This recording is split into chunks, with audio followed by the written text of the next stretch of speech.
بھی روکسن ہی میرے ساتھ تھا۔ میں نے روکسن سے بھی بات کی تھی، لیکن روکسن نے مجھے یہ بتا کر مطمئن کر دیا تھا کہ مادام فراو اپنے آپ کو ارب پتی بیوہ ظاہر کر کے ایسے لوگوں کو نچوڑ لیتی ہے جو ایسی بیواؤں سے دولت کے لالچ میں شادی کرنے کے لیے پاگل ہو رہے ہوتے ہیں، اور اس مقصد کے لیے وہ مسلسل ملکوں میں گھومتی پھرتی رہتی ہے کہ اپنی مرضی کا شکار تلاش کر سکے۔ لیکن اب مجھے یقین ہے کہ مادام فراو کو ایوانز ساتھ لے کر آیا ہوگا، کیونکہ وہ ہمیشہ اہم کاغذات کسی جگہ سے نکالنے کے لیے مادام فراو کو ہی استعمال کرتا ہے۔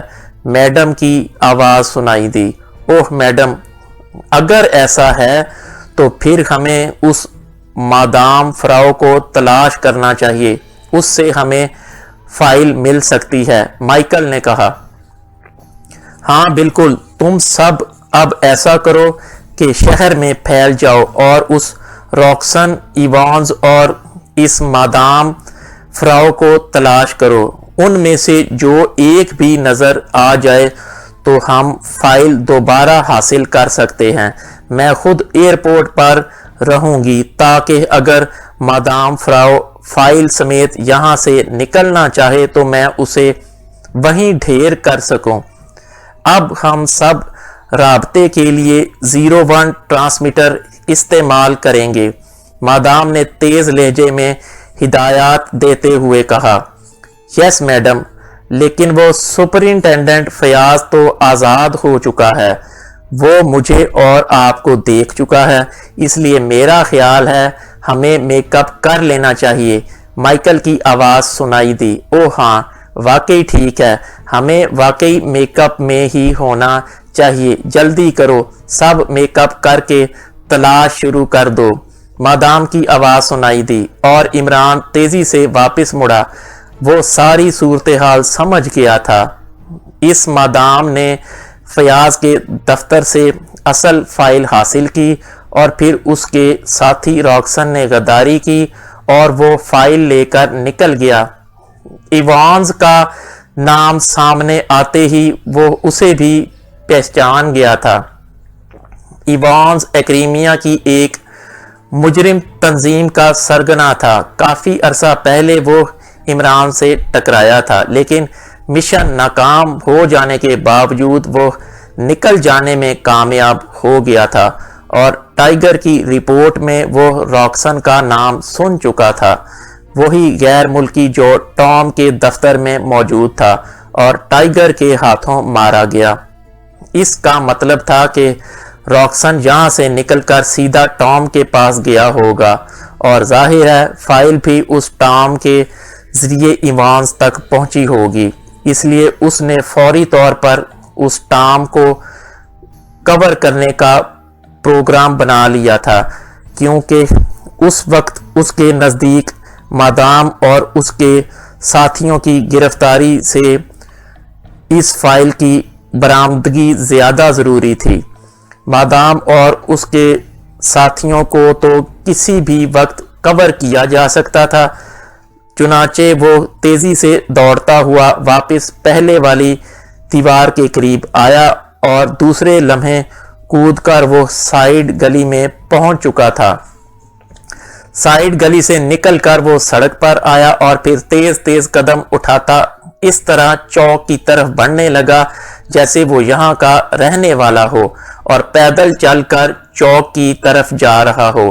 اس نے سر پر ہاتھ پھیر کر ٹائیگر کو بھی اپنے پیچھے آنے کا مخصوص اشارہ کر دیا تھا۔ چنانچہ جب وہ اپنی کار کے پاس پہنچا تو ٹائیگر بھی دوسری طرف سے قریب پہنچ چکا تھا۔ وہ راکسن مادام پارکر سے فائل لے کر فرار ہو گیا ہے، اور تم کہہ رہے تھے کہ وہ ٹام کے پاس موجود تھا۔ اس کا مطلب ہے کہ فائل ٹام کے پاس پہنچ گئی ہے، عمران نے تیز لہجے میں کہا اور کار کا دروازہ کھول کر اندر بیٹھ گیا۔ ٹائیگر بھی سر ہلاتا ہوا دوسری طرف کا دروازہ کھول کر بیٹھ چکا تھا اور عمران نے تیزی سے کار آگے بڑھا دی۔ باس، راکسن کی تلاشی میرے سامنے ٹام نے لی تھی۔ اس کی جیب سے بٹوا اور بڑے نوٹوں کی 3 گڈیوں کے علاوہ کچھ نہ تھا۔ بٹوے میں بھی کوئی خاص چیز نہ تھی۔ ٹائیگر نے حیرت بھرے لہجے میں کہا، ہو سکتا ہے فائل کا سودا ٹام نے کسی پارٹی کے لیے کیا ہو اور وہ گڈیاں اس فائل کے معاوضے کے طور پر دی گئی ہوں۔ بہرحال راکسن تو مر چکا ہے، اس لیے اب ٹام کے ذریعے ہی بات آگے بڑھ سکتی ہے۔ عمران نے سنجیدہ لہجے میں کہا۔ کار اب کالونی سے نکل کر شہر کی طرف جانے والی سڑک پر خاصی تیز رفتاری سے بڑھی جا رہی تھی۔ ٹام کے متعلق اب تک تو کوئی رپورٹ نہیں ملی کہ اس کا تعلق کسی غیر ملکی پارٹی سے ہے۔ اس کا خاص آدمی میرا مخبر ہے۔ ٹائیگر نے ہونٹ چباتے ہوئے کہا، ارے ہاں، یہ بتاؤ تم سنو وائٹ کلب میں جاتے رہتے ہو یا نہیں؟ عمران نے اچانک ایک خیال کے آتے ہی پوچھا۔ جی ہاں، اکثر جانا ہوتا ہے کیونکہ وہاں بڑے بڑے سرکاری آفیسر آتے رہتے ہیں، ٹائیگر نے چونک کر جواب دیتے ہوئے کہا۔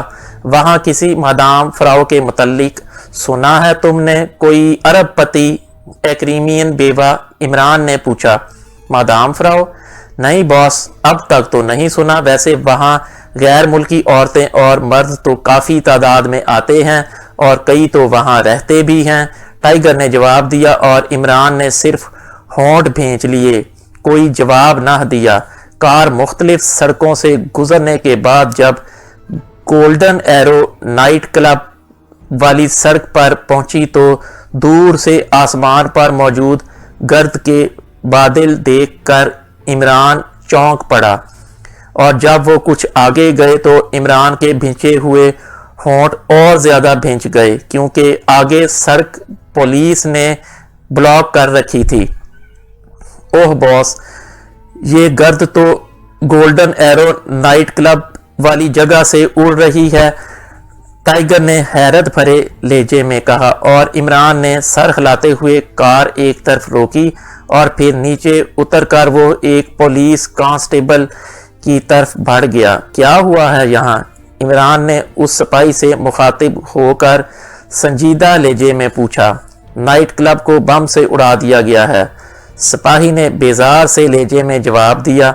شاید وہ لوگوں کی مسلسل انکوائری سے بری طرح بیزار ہو چکا تھا۔ اسی لمحے عمران کو ایک طرف موجود ڈی ایس پی شاہد نظر آ گیا جو پہلے انٹیلیجنس میں تھا اور وہاں سے پولیس میں شفٹ ہو گیا تھا۔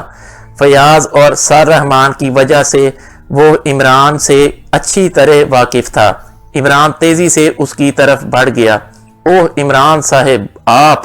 ڈی ایس پی شاہد نے عمران کو دیکھ کر چونکتے ہوئے کہا، میں بھی سوچتا تھا کہ تم انٹیلیجنس چھوڑ کر پولیس میں کیوں شفٹ ہوئے ہو۔ آج پتہ چلا کہ تماشا دیکھنے کا موقع اس محکمے میں زیادہ ملتا ہے۔ وہاں انٹیلیجنس میں تو سمگلروں اور مجرموں کے پیچھے بھاگنا پڑتا ہے، یہاں کیا ہے؟ بس اطمینان سے ایک طرف کھڑے ہو کر تماشا دیکھتے رہے، عمران نے مسکراتے ہوئے کہا، اور شاہد کھلکھلا کر ہنس پڑا۔ جسے آپ تماشا کہہ رہے ہیں، وہاں 25 افراد ہلاک ہوئے ہیں اور 60-70 شدید زخمی ہیں۔ بڑے بڑے افسر آئے ہوئے ہیں، اس لیے چھوٹے افسر تماشا ہی دیکھ سکتے ہیں، شاہد نے ہنستے ہوئے کہا۔ اوہ اس قدر تباہی، مگر ہوا کیا ہے؟ کیا کوئی تخریب کاری ہوئی ہے؟ عمران نے سنجیدہ ہوتے ہوئے کہا۔ تخریب کاری ہوتی تو کلب کے ہال میں یا برآمدے میں بم پھٹتا۔ یہ بم کلب کے مالک ٹام کے دفتر میں پھٹا ہے، البتہ بم اس قدر خوفناک تھا کہ پورا نائٹ کلب ہی ذروں میں تبدیل ہو گیا ہے۔ ٹام بیچارے کی تو بوٹیاں اڑ گئی ہیں۔ وہ اس وقت دفتر میں موجود تھا، ڈی ایس پی شاہد نے جواب دیتے ہوئے کہا۔ یہ واقعہ کس وقت ہوا ہے؟ عمران نے پوچھا۔